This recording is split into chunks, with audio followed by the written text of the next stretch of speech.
According to psychology, if you repeat talks in your thoughts long after they have ended, there is something unusual about how you handle social interactions. Not paranoid, not obsessed, not nervous. Unusual because most people do not study talks thoroughly enough to replay them at all. They forget what was stated in hours, sometimes minutes. You do not. You remember exactly what someone said. You repeat the tone in which they said it.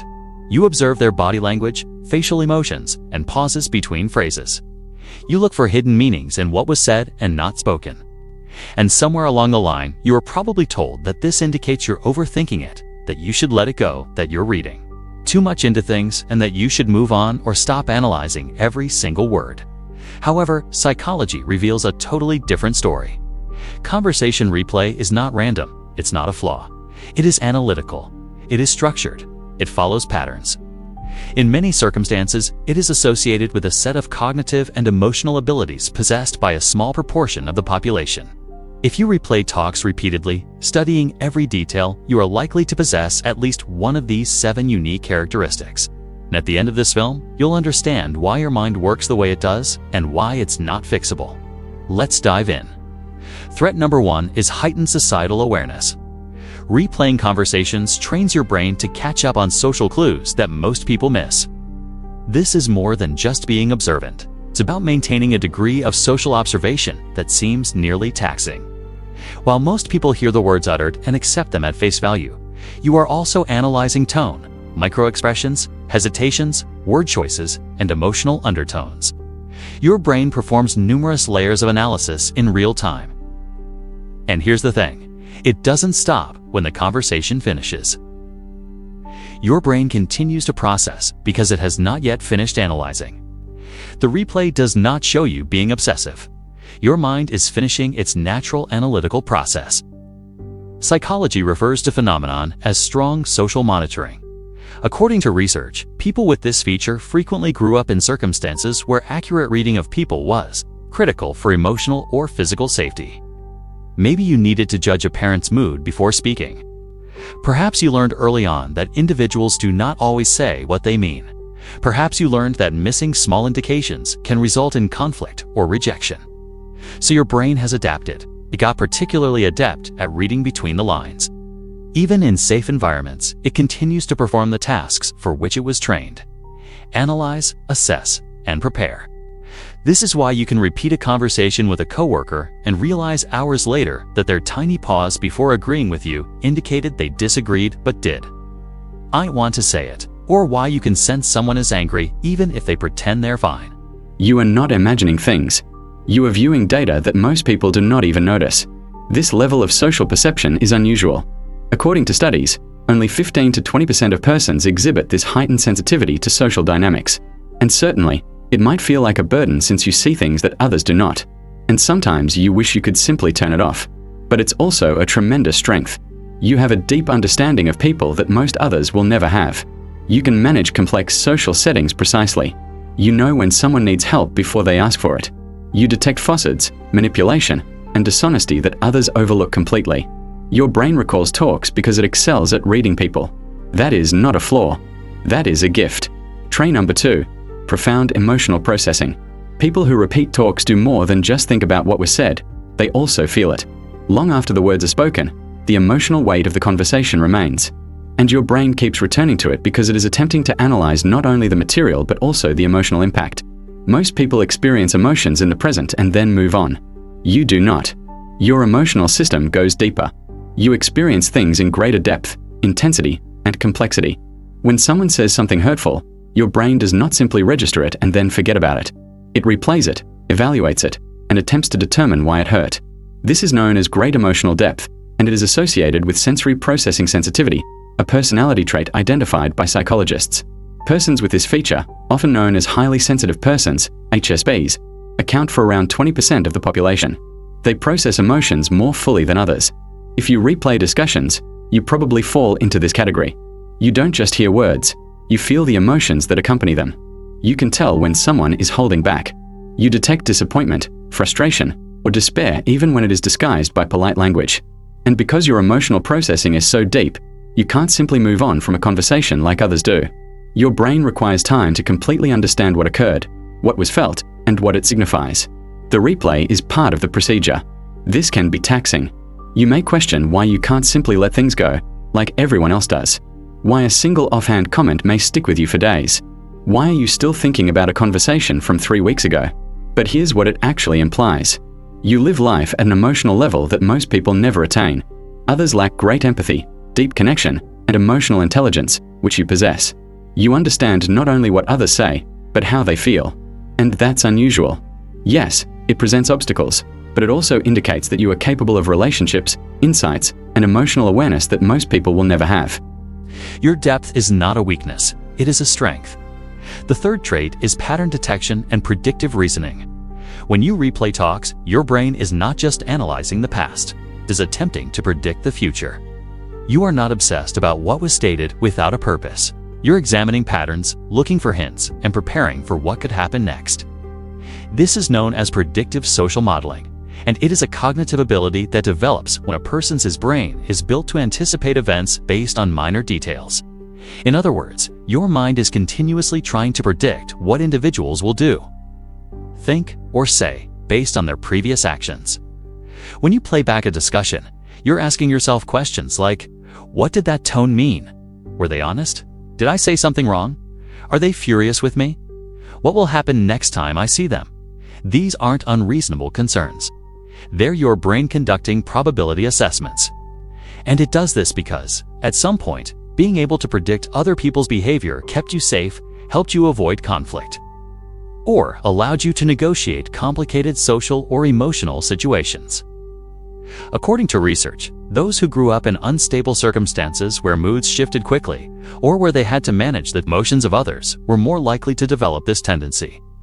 Their brains learned early on that forecasting outcomes could help them avoid harm. As a result, they excelled in reading behavioral, linguistic, and tonal patterns. Even in objectively safe conditions, your brain continues to run this program. It replays chats not to torture you, but to collect data. It's searching for patterns. It is attempting to anticipate what someone will do next so that you can prepare, respond, or defend yourself. This is why you may recall a quick conversation with a buddy and think, they seemed odd. Are they pulling away? Did I do anything? Your brain is pattern matching. It compares current interaction to previous ones and highlights any inconsistencies. But here's the thing, you're often correct. When you have a gut feeling that something is wrong, that someone is sad, or that a relationship is changing, you are generally right because your brain has been gathering information that others are unaware of. This kind of predictive thinking is uncommon. Most people do not study social interactions in this manner. They accept things as they come. You're constantly simulating, planning, and strategizing. It is very tiring, but it also makes you very perceptive and prepared. You're not overthinking, you're thinking forward. That's a powerful skill. The fourth trait is great self-awareness and inward reflection. People who replay talks are frequently quite self-reflective. You don't just think about what others said, you also consider what you said, how you said it, whether you came off as you intended, and whether you should have done something differently. This is known as metacognitive awareness, which is a fancy way of saying you reflect on your own thoughts. And it's considerably more uncommon than you may think. Most people go through life without seriously considering their own behavior, motivations, or communication styles. You do it frequently. When you replay a conversation, you are essentially evaluating yourself. Did I sound ridiculous? Did I say too much? Did I interrupt them? Did I come across awkwardly? Should I have stated it differently? This can feel like self-criticism, and it occasionally is. But it's also a type of development. You actually care about how you present yourself in the world. You want to communicate effectively, authentically, and be understood. As a result, you have a more in-depth perspective on your interactions than other people. According to psychological research, increased self-awareness is associated with emotional intelligence, empathy, and personal development. People who regularly reflect on their actions are more likely to learn from their mistakes, enhance their relationships, and gain self-esteem. However, there is a downside to this characteristic. When self-reflection transforms into self-judgment, it is painful. You replay a conversation to punish yourself rather than learn from it. You dwell on every awkward silence, every badly chosen word, and every moment you wish you could undo. If this resonates with you, here's what you should know. Your self-awareness is a strength, but it should be matched with self-compassion. It's wonderful that you're so concerned with how you communicate, how you're viewed, and how you affect people. Most folks don't consider these issues at all. Yes, you will make mistakes. Yes, you will say things you regret. However, the fact that you observe, care, and reflect is what enables you to grow deeply and meaningfully. That's unusual and valuable. You are not being overly harsh on yourself because you are broken. You hold yourself to a high standard because you care, and that's important. Trait number 5. Trauma-informed hypervigilance. This is where the conversation deepens. If you obsessively replay conversations, particularly if you dwell on what went wrong, what someone said, or how you were seen, there's a good likelihood that this habit is founded in past emotional events. In psychology, this is referred to as hypervigilance. It's a state in which your nervous system is always looking for prospective hazards, even when the setting is objectively secure. Many persons who repeat conversations developed hypervigilance as a survival technique in the aftermath of childhood emotional maltreatment, inconsistent caregiving, criticism, or relationship trauma. If you grew up in a setting where you had to continuously check other people's emotions, where affection felt conditional, or where you were criticized, disregarded, or misunderstood, your brain developed the ability to repeat conversations in order to protect you. It learned to inquire, did I do anything wrong? Are they mad at me? Am I safe here? What should I do to avoid conflict or rejection? Even years later, your brain is still executing the program. It replays talks to keep you safe, not because you are overthinking them. It is seeking for indications of danger, rejection, or emotional disengagement. It is performing exactly what it was trained to do, and this is critical to comprehend. This is not your fault. You are not broken. Your brain evolved to live in an environment where the ability to read people and predict their reactions was essential. That adaptability benefited you. It protected you. However, in better settings, it can feel like a burden. The good news is that this pattern can be rectified. When you realize that your conversation replay habit is caused by a nervous system response rather than a personality problem, you can start working on it differently. You can start to realize when you're reliving a conversation out of dread rather than serious analysis. You can start to reassure the part of your brain that is still protecting you that you are secure. This does not indicate that the replaying will end overnight.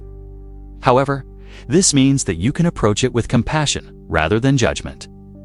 You aren't overthinking because you're nervous or obsessed. You're doing it because your brain learned early on that being vigilant means being safe. It's not a flaw. That is how you survive.